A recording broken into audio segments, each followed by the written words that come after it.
Hello, నేను మీ CS రావు. Jaganmohan Reddy speaker Ayyanna పాత్రుడికి అయితే ఒక లెటర్ రాశారు. ప్రతిపక్ష హోదా ఇవ్వాలి అనేది ఆ లెటర్ యొక్క సారాంశం. అయితే కరెక్ట్గా ఇక్కడే ఒక ట్విస్ట్ ఉంది. ఆ లెటర్లో కానీ లేదా ఆయనకి ప్రతిపక్ష హోదా ఇవ్వాలా వద్దా అనే దాని మీద కానీ ఏంటి ఆ ట్విస్ట్ అంటే, వాస్తవంగా ఆయనకి ఇవ్వాల్సినటువంటి దానికన్నా కూడా ఎక్కువ విలువ అసెంబ్లీలో ఇచ్చారు. ఆయన ప్రమాణ స్వీకారం ఎమ్మెల్యేగా చేయడానికి కూడా ఆయనకి ప్రాధాన్యత ఇచ్చారు. కానీ జగన్మోహన్ రెడ్డి ఉల్టా చెబుతున్నారు. ప్రాసెస్ ప్రకారం జగన్మోహన్ రెడ్డి నడవటం లేదు.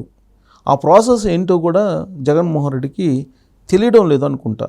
ఎందుకనంటే వాస్తవంగా ఆయన వైఎస్ఆర్ కాంగ్రెస్ పార్టీ తరఫున ఆ పార్టీ ఫ్లోర్ లీడర్గా తను ఎన్నుకున్నట్టు, వైఎస్ఆర్సీపీ ఎల్పీ లీడర్గా ఎన్నుకున్నట్టు ప్రొటెం స్పీకర్కి ముందు ఆయన ఒక లెటర్ ఇవ్వాలి ఎన్నుకున్నట్టుగా.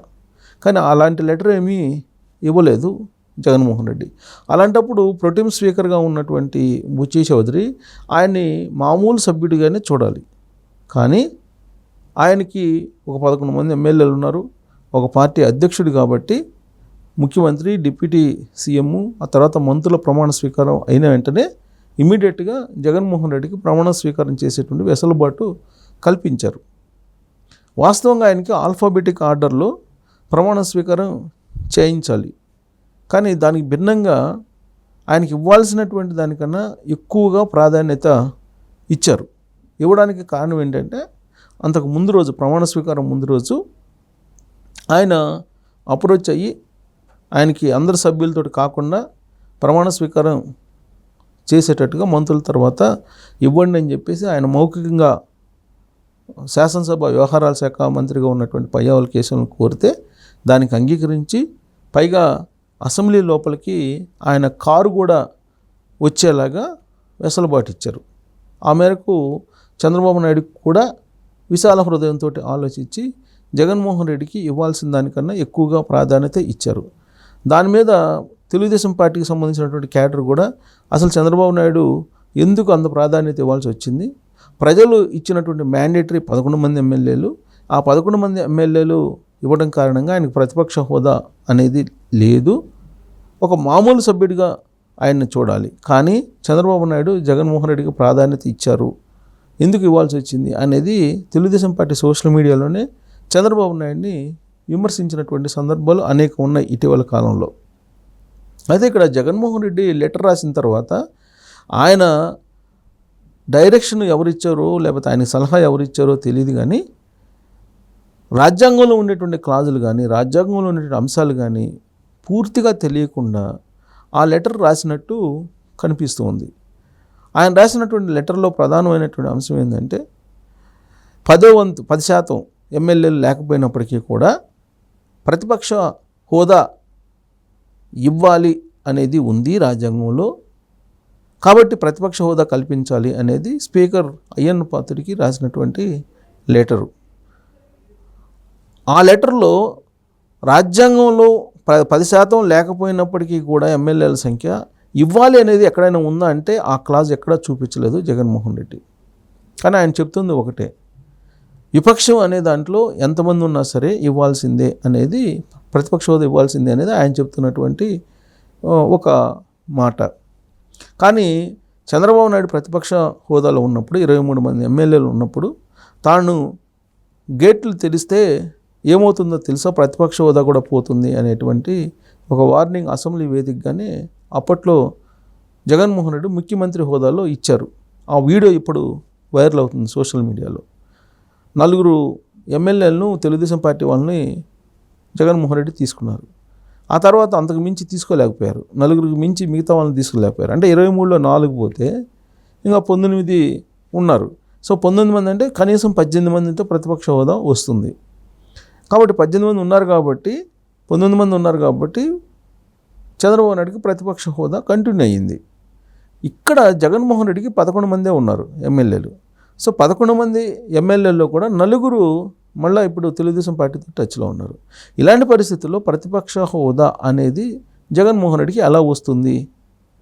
ప్రజలందరూ ప్రతిపక్షం కూడా ఉండకూడదు జగన్మోహన్ రెడ్డి కానీ మ్యాండేటరీ ఇచ్చినప్పుడు చంద్రబాబు నాయుడు ప్రతిపక్ష హోదా అసలు జగన్మోహన్ రెడ్డికి ఎలా ఇస్తారు అనేది ఇప్పుడు సోషల్ మీడియాలో వ్యక్తమవుతున్నటువంటి ప్రశ్నలు. పైగా రాజ్యాంగంలో కానీ లేదా నిబంధనలో కానీ ఎక్కడా కూడా ప్రతిపక్ష హోదా కల్పించాలి అనేది ఎక్కడా లేదు, ఇది 10% దాటకపోతే.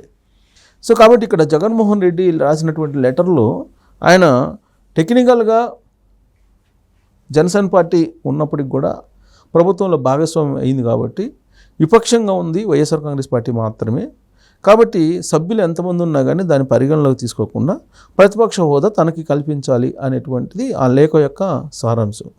దాంతోపాటు ఆయన అడిషనల్గా అయ్యన్న పాత్రుడు స్పీకర్ గురించి కూడా కొన్ని వ్యాఖ్యలు చేస్తూ జగన్మోహన్ రెడ్డి ఓడిపోయాడు, చావలేదు అన్నటువంటి వ్యక్తిని స్పీకర్గా చేశారు కాబట్టి నేను ప్రమాణ స్వీకారం తర్వాత అసెంబ్లీ నుంచి బయటకు వెళ్ళిపోయాను అనేటువంటి ఒక అభిప్రాయాన్ని కూడా వ్యక్తం చేశారు.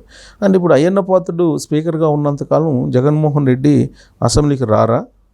ప్రతిపక్ష హోదా ఇస్తేనే వస్తారా? లేదు ప్రతిపక్ష హోదా ఇవ్వలేదు కాబట్టి నేను అసెంబ్లీని బహిష్కరిస్తాను అని చెప్పడానికి దీన్ని ఒక కాజుగా చూపించి లేఖ రాశారా అనేది ఇప్పుడు చర్చ జరుగుతుంది. అసలు ప్రొసీజర్ ప్రకారం తొలి నుంచి కూడా ఆయన నడవలేదు. ప్రొసీజర్ ప్రకారం నడవాలంటే అసెంబ్లీ సమావేశాలు ప్రారంభం కావడానికి ముందుగా ప్రొటెం స్పీకర్ని గవర్నర్ ప్రమాణ స్వీకారం చేయించారు ప్రొటెం స్పీకర్ చేత. ప్రొటెం స్పీకర్ అనౌన్స్ అయిన తర్వాత వెంటనే వైఎస్ఆర్సీపీ ఎల్పీ లీడర్గా జగన్మోహన్ రెడ్డిని ఎన్నుకున్నట్టు లెటర్ ఇవ్వాలి. కానీ వైఎస్ఆర్సీపీ ఎల్పీ లీడర్గా జగన్మోహన్ రెడ్డిని ఇప్పటివరకు అఫీషియల్గా ఎన్నుకున్నటువంటి దాఖలాలు లేవు. అసలు ఆ లెటరే ఇవ్వకుండా జగన్మోహన్ రెడ్డిని ఒక సామాన్య ఎమ్మెల్యేగా చూడాలా, లేకపోతే వైఎస్ఆర్సీపీ ఎల్పీకి ఒక లీడర్గా చూడాలా అనేది ఒక సందిగ్ధం. అసెంబ్లీ ప్రొసీడింగ్స్ ప్రకారం, అసెంబ్లీ నిబంధనల ప్రకారం ఏ పార్టీకి ఆ పార్టీ లీడర్ని ఎంచుకొని ఆ లెటర్ని ఇవ్వాలి ప్రొటెం స్పీకర్కి. కానీ ప్రొటెం స్పీకర్కి జగన్మోహన్ రెడ్డి ఇవ్వలేదు కాబట్టి అసలు ఆయన్ని మామూలు సభ్యుడిగానే గుర్తించాలి, కానీ అందుకన్నా మించిన హోదా కల్పించారు ప్రభుత్వం వైపు నుంచి. ఇప్పుడు జగన్మోహన్ రెడ్డి రాసినటువంటి లెటరు ఆయన యొక్క అజ్ఞానాన్ని మరోసారి బయటపెట్టిందని చెప్పవచ్చు. ఆల్రెడీ ఒక తప్పు చేశారు, ఇప్పుడు లెటర్ రాసి అయ్యన్న పాత్రకి ఇంకొక తప్పు చేశారు. కాబట్టి ఆయనకి ప్రజలు ఇచ్చినటువంటి మ్యాండేటరీ ప్రతిపక్ష హోదాలో కూడా ఉండడానికి లేదు అతను అనేటువంటి ఒక మ్యాండేటరీ ఇచ్చారు. ఆ మ్యాండేటరీని కంటిన్యూ చేయాల్సిన అవసరం ప్రభుత్వం మీద ఉంది. కానీ జగన్మోహన్ రెడ్డి చెప్పేటువంటి ఉదాహరణలు ఏంటి అని అంటే 94లో ఇచ్చారు, ఆ రోజున 26 మందే గెలిచారు కాంగ్రెస్ వాళ్ళు, కానీ ఆ రోజున ప్రతిపక్ష హోదా ఇచ్చారు అనేటువంటిది చెప్తున్నారు. ఆ రోజున కూడా కాంగ్రెస్ పార్టీ లీడర్గానే గుర్తించారు అప్పట్లో పి జనార్దన్ రెడ్డిని. కాంగ్రెస్ పార్టీ లీడర్గానే గుర్తించారు తప్పితే ప్రతిపక్ష హోదా అనేది ఇవ్వలేదు. ఆ తర్వాత 83ది కూడా ఒకటి మెన్షన్ చేశాడు, 83 అప్పుడు ఎవరికో ఇచ్చారు అనేది. సో అప్పుడు కూడా ఇచ్చిన దాఖలాలు లేదు అనేది ఆ రోజు ఉన్నటువంటి వాళ్ళు లీడర్లు చెప్పేటువంటి మాట. ఒక ఫ్లోర్ లీడర్ కింద మాత్రమే గుర్తిస్తారు తప్పితే ప్రతిపక్ష హోదా ఇవ్వరు అనేది. ఆయన జగన్మోహన్ రెడ్డి లెటర్లో ఏంటి, రాజ్యసభలో కానీ లోక్సభలో కానీ గత లోక్సభలో ప్రతిపక్ష హోదా లేదు కాంగ్రెస్ పార్టీకి, అయినా కానీ అక్కడ ప్రతిపక్ష హోదా ఇచ్చారు అనేటువంటిది. అక్కడ కూడా ప్రతిపక్ష హోదా కాదు, ఓన్లీ కాంగ్రెస్ పార్టీకి సంబంధించినట్టు ఫ్లోర్ లీడర్ కిందగానే గుర్తిస్తారు. అది గుర్తించాలంటే జగన్మోహన్ రెడ్డి ముందు వైఎస్ఆర్సీపీ ఎల్పీ లీడర్గా ఆయన ఒక లెటర్ ఇవ్వాలి ముందు. ఆ లెటర్ ఇవ్వకుండా అసలు ఆయన ఈ ఒక సభ్యుడిగా తప్పితే కనీసం వైఎస్ఆర్ కాంగ్రెస్ పార్టీ లీడర్గా కూడా ఫ్లోర్ లీడర్గా కూడా గుర్తింపు ఉండదు. ఫస్ట్ అది తెలుసుకొని జగన్మోహన్ రెడ్డి ఆ లెటర్ రాస్తే అయ్యన్న పాత్రుడు గుర్తిస్తారు వైఎస్ఆర్సీపీ తరఫు నుంచి ఆయన ఫ్లోర్ లీడర్గా, లేదంటే ఆ గుర్తింపు కూడా పోయేటువంటి అవకాశం ఉందని మనం విశ్లేషణ చేసుకోవచ్చు.